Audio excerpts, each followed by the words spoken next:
এইমাত্র অপবিশ্বাস এবার নতুন স্টাইলের শাড়ি পরে সাকিবের সঙ্গে ফটোশুটে দাঁড়াতে এবার ঝড় তুললেন অপবিশ্বাস। এরকম লুক গেটআপে কখনো দেখা যায়নি অপবিশ্বাসকে সাকিবের সঙ্গে নতুন স্টাইলে ফটোশুটে, যা দেখে ইতিমধ্যেই সাকিব অপুকে নতুন স্টাইলে দেখে ইতিমধ্যেই আলোচনায় ট্রেন্ডিংয়ে দেখা গেল অপবিশ্বাসকে নিয়ে।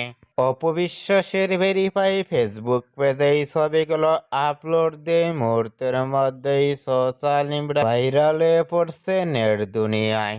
অপবিশ্বাসকে এবার শাড়ি পরে সাকিবের সঙ্গে ফটোশুটে লুক ফিটনেস দেখে ইতিমধ্যেই ভক্ত ও শুভাকাঙ্ক্ষীরাও অবাক হয়ে পড়ছেন অপুকে দেখে। অপবিশ্বাসকে এবার শাড়ি পরে সাকিবের সঙ্গে ফটোশুটে লুক ফিটনেস দেখে আপনাদের কেমন লাগলো নিচে কমেন্ট বক্সে জানিয়ে দিন।